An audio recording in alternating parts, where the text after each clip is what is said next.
পৃথিবীতে সব থেকে বড় জিনিস কি জানো? সেটা হলো একজন বাবার নিঃস্বার্থ ভালোবাসা। একটা সন্তানের মুখে একটুখানি হাসি ফোটানোর জন্য একজন বাবা কত কিছুই না করে।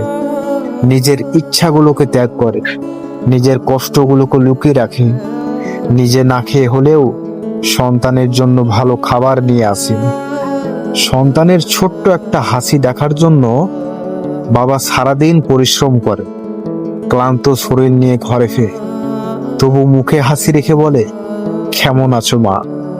সন্তান হয়তো কখনো বুঝতেই পারে না তার সুখের পেছনে বাবার কত ত্যাগ, কত না বলা কষ্ট লুকিয়ে আছে। আজ যে বাবা সন্তানের হাত ধরে হাঁটাতে শেখাচ্ছে, আদর করে খাইয়ে দিচ্ছে, হাসাচ্ছে আর আগলে রাখছে, সময়ের সাথে সাথে সেই বাবাও একদিন বুড়ো হয়ে যাবে। আজ হয়তো বাবা আছে, কিন্তু একদিন বয়সের নিয়ম মেনে এই পৃথিবী ছেড়ে চলে যাবে। সেদিন এই ছোট্ট ছোট্ট মুহূর্তগুলো, বাবার সেই হাসি, সেই আদর, সেই ডাকগুলো সবকিছুই স্মৃতি হয়ে রয়ে যাবে।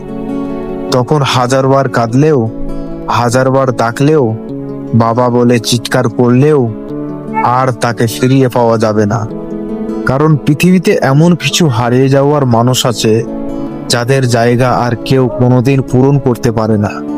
তাই বাবা যতদিন পাশে আছে ততদিন তাকে ভালোবাসো, তার সাথে সময় কাটাও, তার মূল্য দাও। কারণ বাবা চলে গেলে একজন মানুষ হারায় না, হারিয়ে যায় সন্তানের জীবনের সবচেয়ে নিরাপদ আশ্রয়। যাদের বাবা এখনো বেঁচে আছেন, আজ তাকেই বলো, বাবা আমি তোমাকে অনেক ভালোবাসি। ভিডিওটি ভালো লাগলে অবশ্যই শেয়ার করবেন।